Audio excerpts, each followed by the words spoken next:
Nay, bagsak po ako. Sige anak, bawi ka na lang next time. Hindi ka galit, Nay? Nakita mo yung reaction ko, di ba? Hindi ako nagalit. Hindi ako nagwala. Hindi ako nanira ng gamit. Very demure. Very mindful sa mararamdaman mo. Sige, Nay. Nay, gagala lang kami ng mga friends ko, sige anak, ingat ka, pinapayagan mo akong umalis, Nay? Di kita binawalan, di ba? Very demure, very mindful, very pinagkakatiwalaan kita at wag mong sirain ang tiwala ko sa'yo. Kaya umuwi ka na maaga, ha? Sige, Nay. Alis na ako. Anak! Anak, kain na! Sino yun, anak?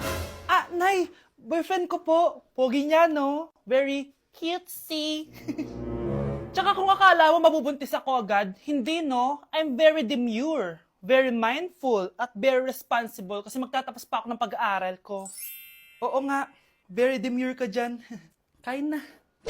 Ganda nito, oh. Sana maging successful yung pagbebenta ko ng damit noon, ha? Mahal, ang dami nating ibebenta mamaya. Manifest natin na makabenta kayo, Nay, para makaahon na tayo sa kahirapan. Hindi ako makapaniwalang nabili ko na yung pangarap kong tig 200,000 na relo. Wow, ang ganda niyan, Tay. Anak, tignan mo itong binili sa akin ng tatay mo. Diba ang ganda? Hala, di ba mahal yan, Nay? Mas mahal pa to sa bahay ng kapitbahay natin, no? Magbebenta ulit kami mamaya para mas marami tayong pera. Anak, binilang kita ng kotse. Gamitin mo to pag pupunta ka ng school, ha? Ha?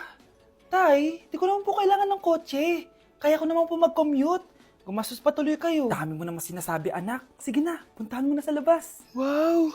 May sarili na akong sasakyan. Wow, ang ganda naman ng bagong kotse mo, Scarlett. Salamat po. Hindi ka ba nagtataka, Scarlett, kung bakit ang bilis niyong yumaman? Galing yun sa pagbebenta ng damit nila, nanay. Ang dami na nga nilang mamahaling gamit ngayon, eh. Sure ka ba? Na damit lang ang tinitinda nila? Nay, bumabagabag talaga sa isip ko kung bakit ang bilis nating yumaman. Ano ba talaga binibenta niyo ni tatay? Ano ka ba, anak? Malaki talaga ang kita sa pagbebenta ng damit. Pero, Nay, wala nang pero-pero. Hindi ka ba masaya, anak? Na mayaman na tayo? Na nabibili natin lahat ng gusto natin? Sige na, mag-aayos pa ako ng benta ko. Mahal, nakauwi ka na ba?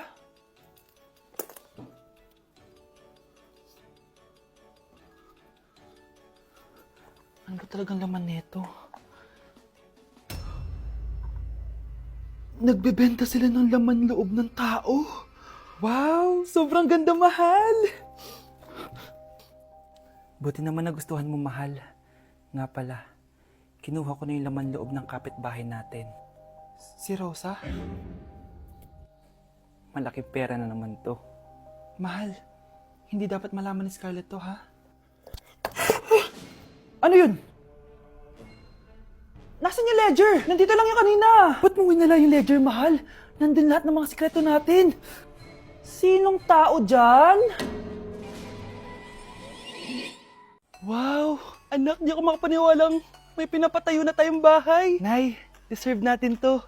Ang tagal niyo din to pinaghirapan. Ma'am, saan ko po ilalagay itong mga semento? Doon na lang sa gilid, kuya. Sige po, ma'am. Excited na ako matapos tong bahay natin, anak. Saan dito? Hoy, wag ka pupunta dyan! Grabe nangyari sa kanya. Naman siya. Ba't ang daming tao? Engineer, anong meron? Ma'am, yung isa sa mga trabahador namin, na kuryente tapos natabunan ng semento. Ayun, namatay. Ha? Paano nangyari yun? May nag-utos ata sa kanya na ilagay yung semento sa gilid. Madami live wire dun, eh. Ay. Ang problema, ma'am, kung tatanggalin pa namin yung katawan niya sa ilalim ng semento, baka hindi agad matapos tong bahay niyo. Hindi pwedeng hindi matapos agad tong bahay na to. Di bale, babayaran ko na lang yung pamilya nung namatay. Nay, sigurado ka ba? Sige po, ma'am.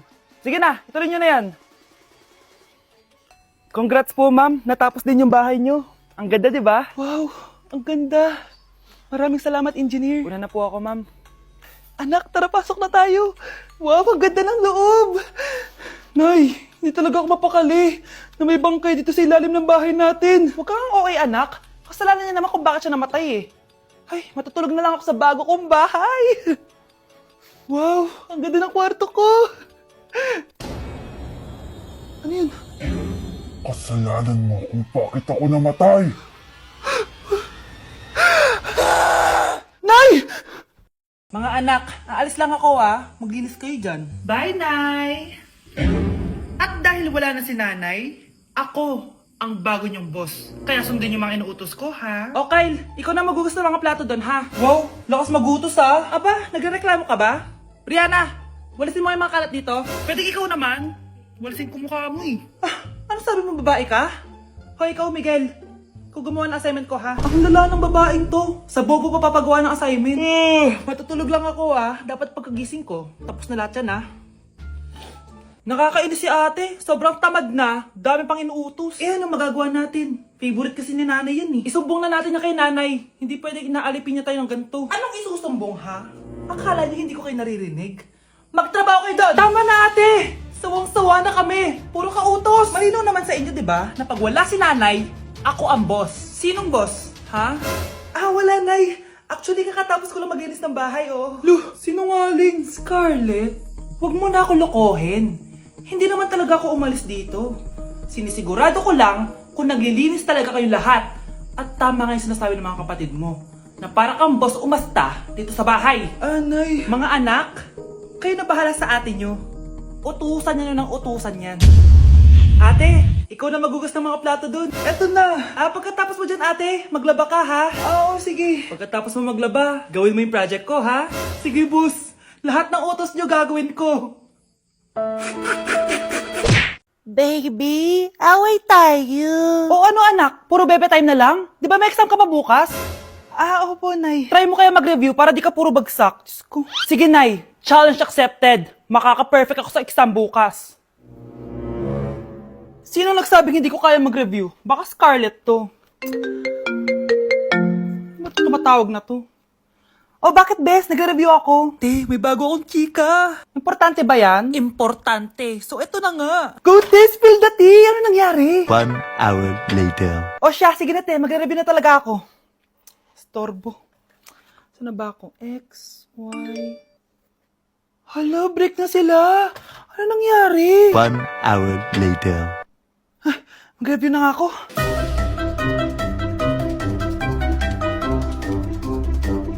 Good morning, anak! Anak, bakit ganitsura mo? Hanay, nag-review ako buong gabi. Akala ko puro numbers lang yung math. Bakit may X and Y? Di bale, anak, gamitin mo tong Radiance Glow Pure Blossom Elixirs ng YOU. Meron tong toner essence at illuminating serum. Ano naman yun, Nay? Ano to? Nakaka-bright, repair, at protecto ng skin. At di lang yun anak, nakaka-reduce to ng oiliness at ng skin texture. Suitable to for all skin types, kaya gamitin mo to para fresh ka bago ka mag-exam. Ay, ang fresh nga! Glass skin, no? Super lightweight at super dali lang pala i-apply nito, Nay. Go na anak, islay mo na yung exam mo. Good morning, class. Ready na ba kayo mag-exam? Sure nang makaka-perfect ako kasi nag-review ako. First question. Kung 5 ang kinain na pizza ni Maria at 2 ang sapatos ni Cardo, gaano kalayo ang Earth sa black hole?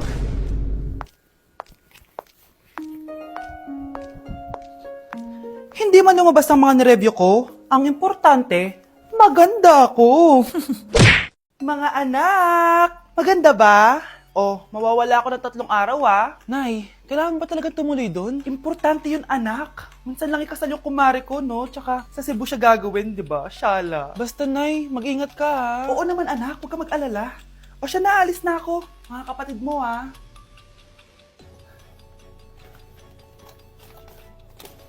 Saan yung wallet ko? Ay, kuya.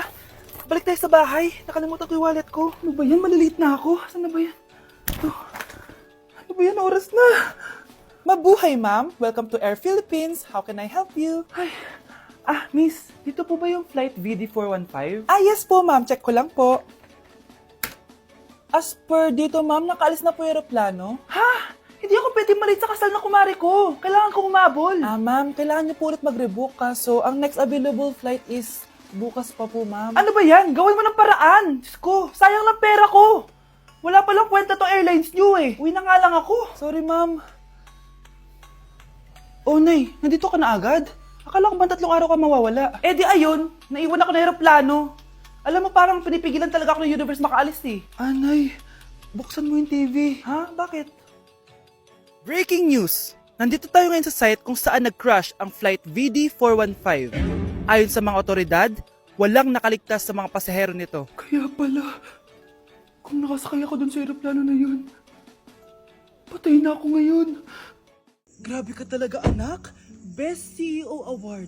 Deserve mo talaga yun. Thank you, Nay. Grabe ka na talaga, anak. Iba ka na. Oh, tara na. Naghihintay na yung mansion mo.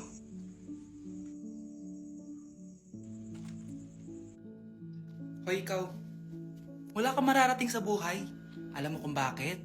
Kasi mahirap lang pamilya mo. Ang malas mo naman, pinanganak ka mahirap. Akala mo ba makakaahon kayo sa kahirapan sa pag-aaral mo? Sa panaginip mo. Kaya kung ako sa'yo, mag-drop ka na. Kasi wala ka naman mararating.